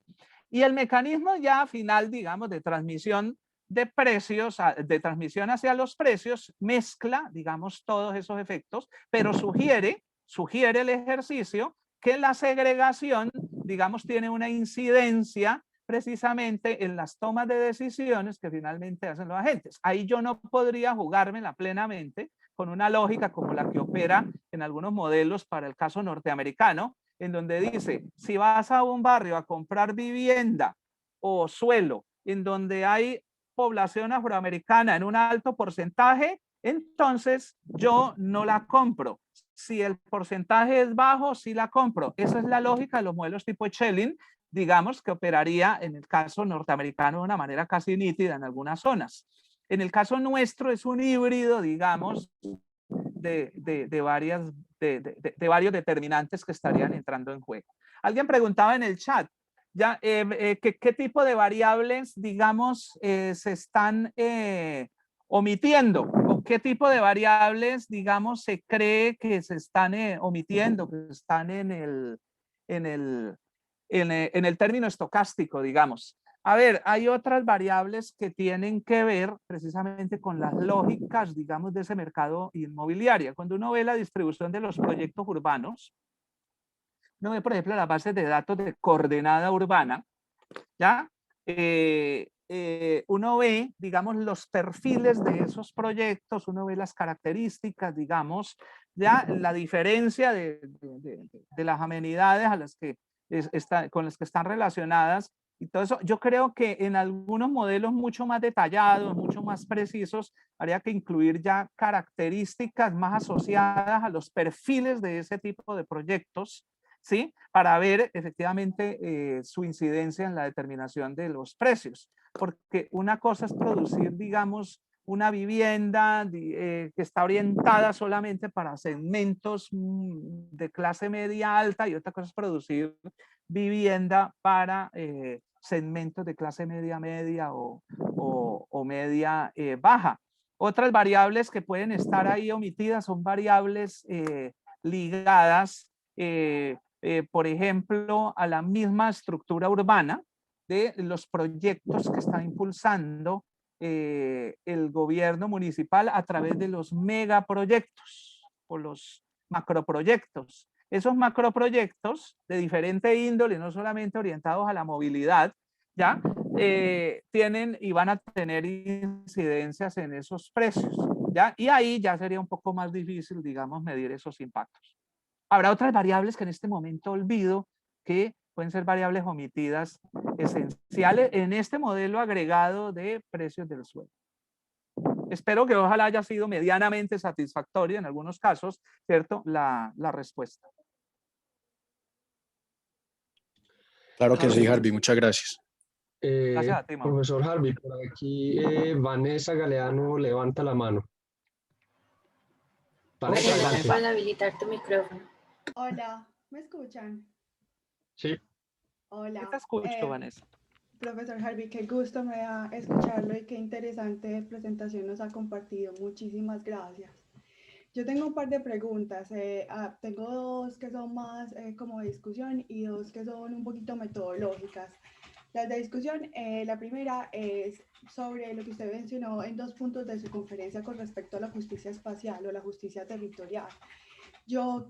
A mí me gustaría que usted elaborara sobre usted cómo piensa que la justicia territorial o qué acciones de justicia territorial se pueden tomar y quién debería tomarlas para precisamente, digamos, reconducir, redirigir estos patrones de segregación que, como usted lo dijo, han sido persistentes en Cali. Esa es la primera pregunta. La segunda pregunta es con respecto a la relación entre desigualdades individuales y segregación. Usted probablemente es conocedor de la literatura, sobre todo para Estados Unidos y recientemente producida para Latinoamérica, sobre el impacto que la desigualdad individual genera en la segregación y sobre todo pues a partir de la globalización. Usted mismo mencionaba los trabajos que se hacen sobre polarización urbana. Sin embargo, lo que observamos en el entorno urbano colombiano es que se están reduciendo las desigualdades. Los índices de Gini han venido a la baja desde finales de los 90. ¿Usted qué espera para Cali? En esta condición, ¿usted cree que hay una correlación entre desigualdad individual y segregación espacial? ¿O qué puede estar pasando? Precisamente el libro de Molotas, que lo tengo acá en mis manos, usted lo conoce bien, presenta varios casos en los que esa relación es divergente. Y las dos preguntas que son más de orden metodológico, usted iniciaba su presentación hablando del contexto metropolitano o del área funcional un poco en la que opera Cali. Sin embargo, cuando hace sus análisis de segregación, no toma en cuenta, digamos, la relación con los municipios, digamos, de esa área funcional, Yumbo, Jumundí. Bueno, yo no soy conocedora de Cali, a decir verdad, usted lo sabe. Pero ¿por qué no lo considera y qué impactos tendría en su análisis considerarlo? ¿Es porque no están conurbados o porque los dejó por fuera y qué impacto tendría incorporarlos? Y mi última pregunta es, usted habló recurrentemente sobre la persistencia en el fenómeno de segregación. Sin embargo, yo no entendí cómo llegó a la conclusión de que hay persistencia, qué datos estaba comparando, cómo los estaba comparando para poder elaborar esa conclusión. Muchas gracias. Bueno, muchas gracias, Vanessa. Gratos recuerdos me trae. En alguna ocasión coincidimos precisamente alrededor de estos grandes debates y para mí es muy grato y realmente me genera mucho regocijo volver a encontrarte por estos medios y me remueve recuerdos muy chéveres de ese seminario de hace muchos años. A ver, Vanessa, voy a intentar responder a las 4 grandes interrogantes que tienen tamaños enormes. Ya un poco en desorden, pero ojalá que satisfactoriamente logre responderlo. Bueno, en cuanto a lo primero tiene una respuesta un poco concreta realmente. ¿Por qué no trabajo con toda el área metropolitana o toda la ciudad-región? Vanessa, por una razón muy sencilla, porque Cali institucionalmente solamente en los últimos tiempos es que se viene a considerar distrito especial. A diferencia de configuraciones, digamos, como las que ustedes tienen en Medellín, Valle Aburrá o Barranquilla, ¿cierto? Es donde se puede hablar de área metropolitana en un sentido estricto, o sea, institucionalmente. En el caso nuestro, a pesar de que las lógicas operaban de esa manera, la información disponible y digamos para toda la ciudad-región y de manera compacta, realmente no existe, o sea, no hay información respecto a eso. Digamos, está muy dispersa o no existe. No tanto porque no se haya consolidado el proceso de conurbación efectivamente, sino porque el mercado de trabajo, y ahí viene una cosa interesante, Vanessa, que además es objeto de investigación, debería ser objeto de investigación, ¿ya? Y es que algo que Bullrich denominaba en la década de los 80 el mercado de trabajo relevante. Cuando él hizo sus análisis, infortunadamente un cáncer muy agresivo se lo llevó, ya estaba precisamente concentrado en toda esa temática. Pero era todo el tema de los mercados de trabajo relevante. Y es que, lógico, las ciudades en su interior tienen unos mercados de trabajo, pero de pronto el mercado de trabajo relevante es el trabajo el trabajo del área metropolitana. Y yo estoy convencido de eso.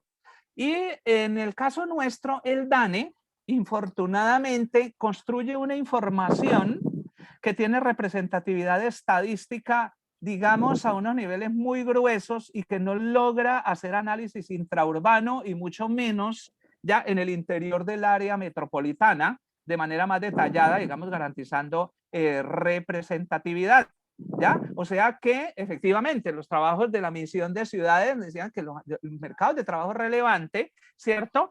Tienen que ser otro tipo de trabajos. O sea, los mismos indicadores de desempleo y todo eso que nosotros manejamos y que el DANE maneja, muchos de ellos realmente tienen distorsiones porque no operan con la lógica del mercado de trabajo relevante.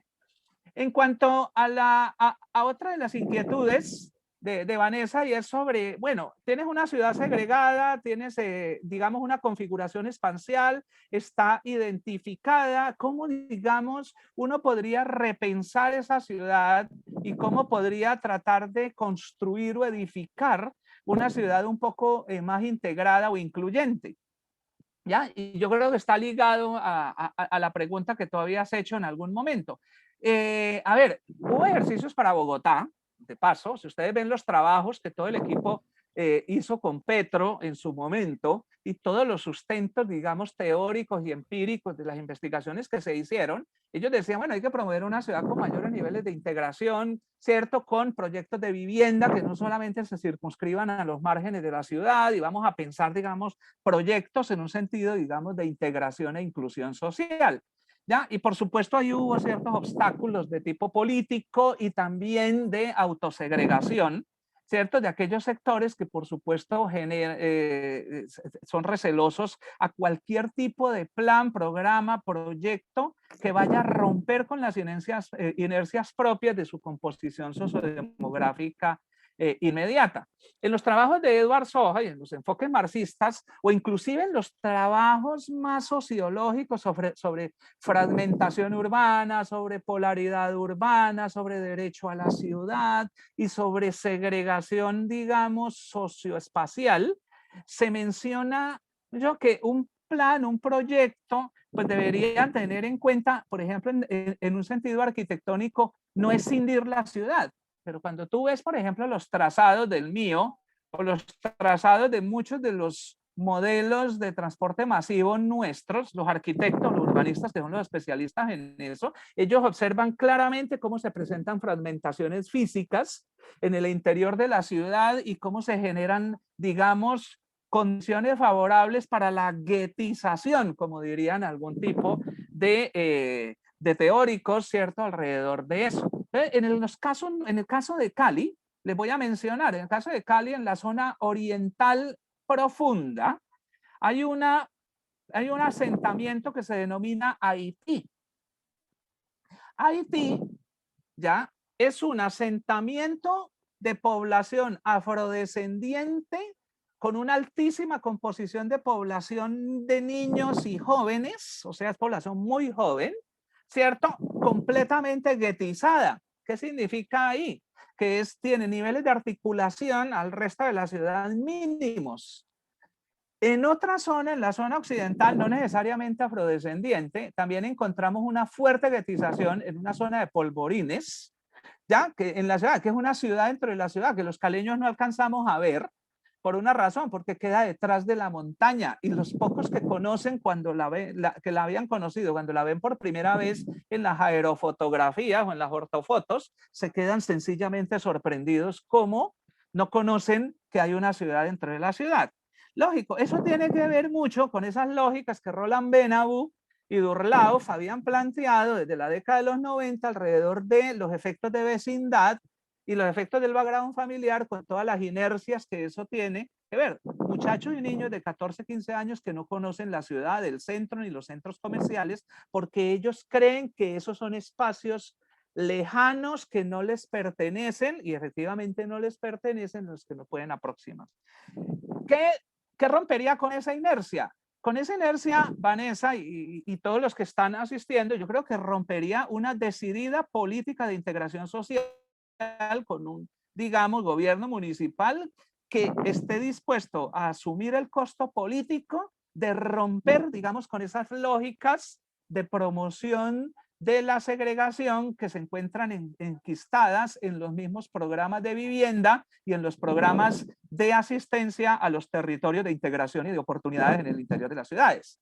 ¿Ya? Cuando uno ve, por ejemplo, el programa TIOS en Cali, que tiene una inspiración muy interesante, muy bonita, digamos, filosóficamente está muy bien construida. TIOS significa territorio de integración y oportunidades, ¿cierto? En su filosofía, la forma como la construyen inicialmente, ¿cierto? Es sencillamente atractiva, pero en su funcionalidad y en su impacto, ¿cierto? Se queda, digamos, atrás y no logra promover una ciudad con mayor integración social y económica. Y ahí, digamos, los resortes de políticos, digamos, regionales juegan un papel preponderante. En cuanto al tercer aspecto que mencionaba Vanessa, entre la relación entre desigualdad individual versus segregación.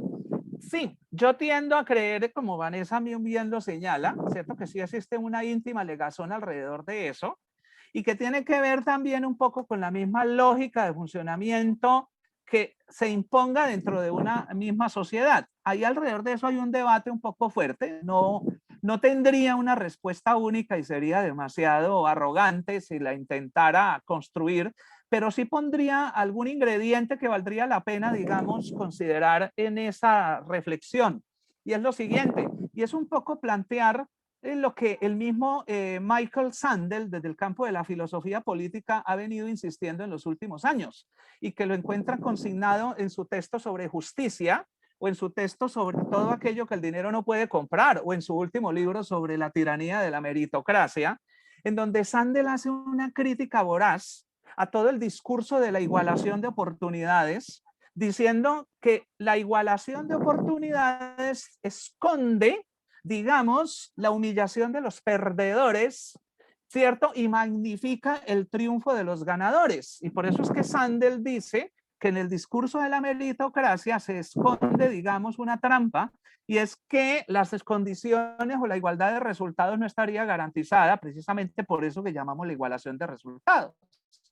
Debido a que las diferencias, digamos, previas y las condiciones iniciales juegan un papel preponderante, cosa que incluso en los mismos modelos económicos, por ejemplo, de Roland Benabou, por ejemplo, el trabajo de Roland Benabou sobre de generaciones traslapadas, ¿cierto? En donde hace un análisis cómo pesan las condiciones iniciales y la composición de capital humano en las trayectorias de ese capital humano y en la movilidad intergeneracional de habilidades, talentos e ingresos. Benabou muestra que efectivamente ahí se esconde una trampa en todo el discurso meritocrático. Y es que la trampa es que no es solamente una lógica del esfuerzo, eso es lo que denomina Michael Sandel el providencialismo de la lógica moderna que llevó a Trump al gobierno porque rompía con los esquemas estrictamente meritocráticos y digamos la arrogancia de los ganadores en el juego norteamericano versus los perdedores de la globalización.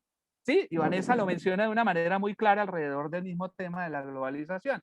Lógico, hay sujetos en nuestras ciudades que, digamos, tienen unas desventajas acumuladas tan enormes que, por supuesto, ya se necesita una política muy agresiva para lograrlo sacar de esas trampas de pobreza. El mejor ejemplo de eso es la universidad pública. Y es el acceso a la universidad pública de sujetos provenientes de esas zonas que yo les estaba mostrando en la ciudad de Cali, tiene que ser impulsado por planes específicos, como el Plan Talentos que en algún momento se hizo. ¿Cuál es el plan? ¿Qué consiste? Son planes en donde tú tratas de, digamos, impulsar, formar a esta población para que pueda ganar un ICFES, sacar un buen puntaje, ¿cierto? Entonces, ahí nos enfrentamos a esa dificultad, Vanessa, y es que, digamos, la arrogancia, digamos, del individuo, ¿sí? Del que ha ganado, del que ha conquistado, y la humillación del perdedor, estoy utilizando los términos de Michael Sandel, de pronto se va a reflejar también en ciertas, digamos, composiciones sociales que tienden a prevalecer. Hay un resultado que se deriva y hagan esta reflexión del modelo, de la elegancia, digamos, funcional del modelo canónico urbano, ¿cierto? A partir de la misma condición de Mood y de Alonso. Y la condición nos lleva luego a que las inversiones en infraestructura de transporte y el mejoramiento del sistema y la tecnología de transporte promueve la suburbanización. Y el modelo lo predice muy bien. Duranton y Puga, ¿cierto? Lo modelan de una manera magistral, ¿cierto? ¿Saben qué está pasando en ciudades como Cali y sus zonas de alrededor? Que algunas zonas se están convirtiendo en emplazamientos de población, digamos, de altísimos niveles de ingreso, ¿sí? Que se autosegregan debido a que los costos de transporte en términos de tiempo de desplazamiento han disminuido hacia algunas zonas, ¿cierto? Y entonces están viviendo en grandes haciendas, condominios, fincas, zonas campestres, zonas de alto, digamos, turmequé, alto nivel de consumo, y generan un efecto, digamos, negativo, como diría Gleiser en El triunfo de la ciudad, porque a su vez contaminan más. Y aparece el dilema entre aglomerar o no. Pero bueno, digamos, estas serían como algunas respuestas tentativas a la complejidad de las preguntas que plantea Vanessa, pero que por supuesto señalan muy bien el rumbo de futuras investigaciones y profundizar el tema nuestro que nos convoca a todos estos seminarios de Colombia Científica, y es las ciudades colombianas como escenarios para la inclusión social, y es cómo construir esos escenarios de inclusión social. Yo diría finalmente que una buena estrategia de modelamiento que estoy explorando ahora, pero que espero en un futuro tener resultados alrededor de eso, es que muchos de estos modelos ya habría que trabajarlos con lógicas de modelos basados en agentes computacionales para tratar, digamos, de tener una información mucho más fina y unos resultados mucho más, digamos, elegantes, en donde se incluya abiertamente la informalidad de los asentamientos, que no fue objeto de esta conferencia, pero que es un tema sumamente sensible que está en el corazón de esta discusión. Muchísimas gracias, profesor. Gracias por todas sus respuestas. Ok, si alguien más quiere interactuar con el profe, tenemos unos minutos más. De hecho, son las 11:50, ya nos quedan escasos 10 minutos. Profe, muchas gracias por aceptar nuestra invitación. Magnífico paper.